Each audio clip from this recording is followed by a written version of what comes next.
Hello and welcome to a Doctor Who custom figure review. I have not said that in about 15 years. The last custom figure review I made was probably in 2010, 2011, and I don't remember what it was. But anyway, today we're here with Silence in the Library. Now, this isn't a completely finished set, but I really want to show off my new figures that I've just finished today. But yeah, if you're new and you don't know what I do, I create custom head sculpts and kits for Doctor Who. I've been trying to finish my collection for the last few years, and I've been really enjoying making head sculpts and kits for people. And because I'm always working on new things and working on commissions for people, I don't get a chance to paint stuff. And now that I've got most of this painted, I really want to show stuff properly in a video of commentary. So yeah, start with the main three figures, the official figures, and get those out of the way. So we obviously have the 10th Doctor in the blue suit on the left.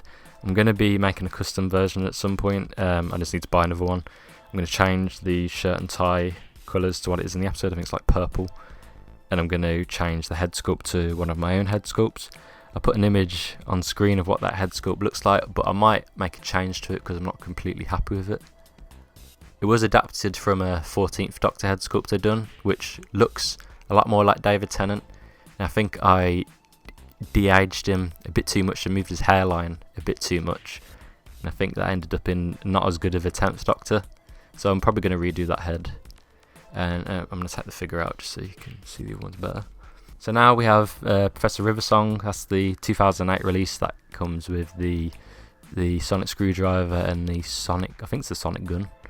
The difference between this version and the newer version is that this one has dirty soles of the feet, or the shoes, and the new ones are golden. So yeah, this is the standard Series 4 Riversong with the old Riversong head sculpt that they end up reusing for the astronaut. So yeah, that's Riversong. Next we have the standard Fashion Narada figure. This is also the 2008 version. It also has the just cream feet. I don't know whether the male figures I used were from B&M sets or not, or they were the 2008 ones. But yeah, this is the standard Series 4 Wave Fashion Narada. I don't have any of the Wasp figures. I wish I did have that bloody Wasp. But yeah, that's the Fashion Narada. If you didn't know, it is proper Dave in the back. It's him when he's dead. Who turned out the lights? Okay, so now we've got the standard figures out of the way. Let's get on to the customs. So I'm going to start with Stratman Lux at the back, played by Steve Pemberton. I think I say his name, Pemberton. And this is the first character I made. I sculpted this last year and painted it, and he is holding an accessory from an accessory pack I'm going to release in the future. It's not quite finished yet, but he's holding a chicken salad. If you remember in the episode, Riversong opens a lunchbox and takes a chicken drumstick out, and she throws it into the shadow and it turns into the bone because the Vasha Narada's eating all the flesh. Yeah, I just got him holding it because he looks like the type of guy that would hold a chicken lunchbox. But I haven't painted it yet. I'm going to paint all the accessories once I've made the accessory pack. Also, I'll show up the renders I have from the sculpts. I may show the sculpt when I painted it in Photoshop, or unpainted, because some of my renders are older now and I want to update them. But so yeah, that's Stratman Lux. So the second character I also made this last year, is Miss Evangelista, played by Tallulah Riley. And she has her ponytail, which is actually a separate piece. That way, for when I was posting it out, it was just easy to send it separately. It's less likely to break. And that way, if your figure does drop and it breaks, you can just get a replacement. It's a lot easier.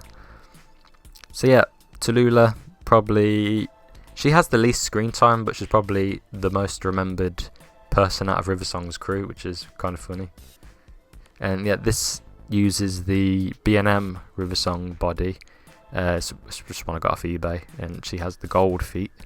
Don't know if you can see there. But yeah, that's Miss Evangelista. And you will have noticed next to her we have the Library Dream version. Yeah, so we have the version where her face is deformed. This was obviously the same sculpt, and I warped it, and I got it pretty accurate.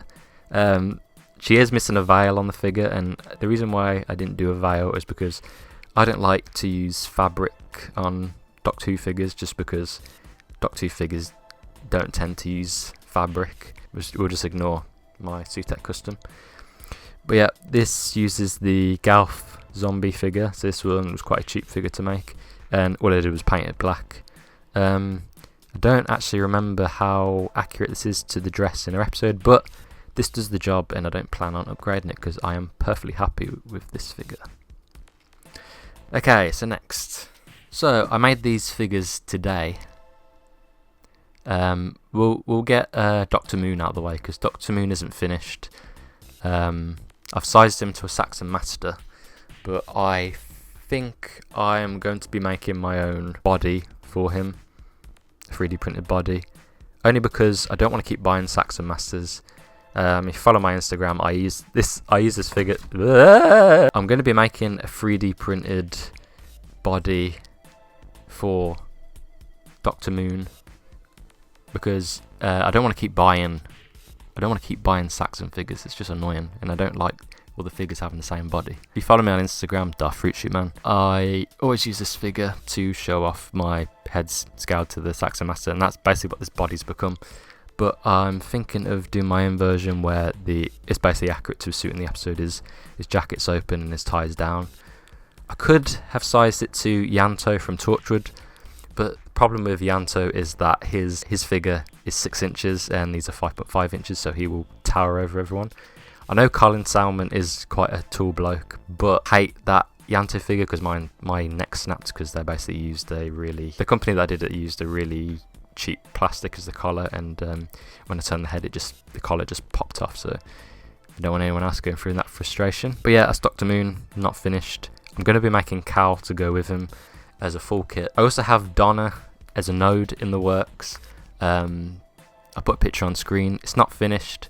I was going to print it recently, but I want to update the head sculpt first because it's quite an odd sculpt that I've done and I can do a lot better. And I noticed rewatching Silence in the Library that the actual top of the kit is a bit inaccurate, so I just want to completely redo that. But yeah, that's Dr. Moon. I'll be releasing Dr. Moon heads soon, and they'll come like this, and he has his glasses fused on there. The reason why I do glasses fused like that is so they don't break. These are resin heads, they're not plastic, so resin breaks a lot easier than soft PVC plastic, obviously. But yeah, Dr. Moon. Okay, next we have Proper Dave, and this was the first one I painted today, and he is holding Riversong's diary. Riversong's diary is in part of the accessories pack I'm going to be releasing. You may have seen me make accessories before. The reason why I don't release them separately is because they're that small. It's like, why would you post something that small? I might as well do them in a pack. You get a better deal because you get more for your money. I can actually pack a proper parcel and not risk it breaking in like a letter in the post or something. Proper Dave is played by Harry Peacock, and I am very happy with the likeness I got for him. I managed to get pretty much exactly how I'd pictured this custom would be. With the hair on this one, he has kind of a dark brown hair, but what I did was I painted his hair in brown, then I did a black wash over it, and it kind of didn't work on this figure, but kind of gave it a bit more texture to his hair in the hair texture that I've done. As Batman March would say, it accentuates the sculpt. But yeah, that's Proper Dave. Hey, who turned out the lights? I did paint these two at the same time because they have the same skin tone, a bit similar to mine, so I kind of knew what mix to use already for their skin tone. The mix I normally use for mixed race people are a pale flesh mixed with brown, but also mixed with a bright orange, and it kind of saturates the skin a lot more. So we have Anita, played by Jessica Williams. This was the first head sculpt I finished out of the two of them. I have a holding a spare Vashnarada helmet just for variation, and because the female body of this doesn't wear the helmet. The helmet does fit, I've tried it. I am thinking about getting another Riversong fig just to display a female Vashnarada just for a bit of variation. Might be a bit overkill because I've already done all the characters, but it's just a fun no paint custom. This sculpt took quite a while for me to get the likeness. If you don't sculpt, for me anyway, women tend to be harder to sculpt because they have softer facial features, where men have a lot more muscle in their face, and it's a lot easier to get a man's proportions and facial features than a woman. But I'm very happy with how Anita's turned out. I don't think you see it in the episode because she's wearing makeup, but Jessica Williams does have a mole above her lip, so I added that mole into my custom. And yeah, that's Anita. I don't think she has a last name. And last but not least, we have Other Dave, played by Oti Fagbenle. I think that's how you say his name. I have him holding a spare Vashanarada helmet. This figure that I got off eBay was a bit dirty. I did try and wipe it, but I think I need to just repaint over the chest there, but I don't want to mess up the paint job. Adding his afro. I'm quite happy with his afro. If you're going to get this head and you struggle to get paint in the areas, I recommend really watering down the paint first, just to get the colour in all the gaps of his afro, and then go over it in black. That's how I managed to fill it all in. But yeah, that's Other Dave, and yeah, and I finished the video off with River Song's crew. Very happy with how these have turned out. Silence of the Library is one of my favourite episodes. I got a good deal on some spare figures about a month or two ago.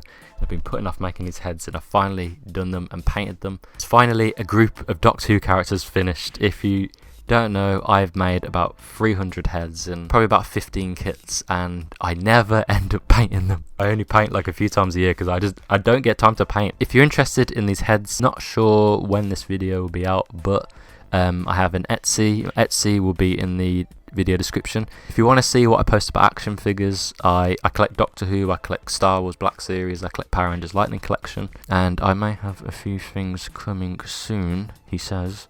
Follow me on my action figure Instagram, Darth Fruit Shoot Man. If you are into Blu-ray covers, DVD covers, or just want shop updates, follow my Ebanks Studios page. I just keep them separate because I have two different sets of customers, one that buy Blu-ray covers and DVD covers, and the others who buy and are interested in action figures. So yes, thank you for watching this video. Apologies if it is a bit all over the place or I sound a bit funny.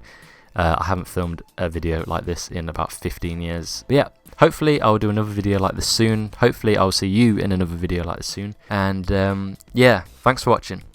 Hey, who turned out the lights? I don't think you see it in the episode, but Jessica Williams has a mole above her nip.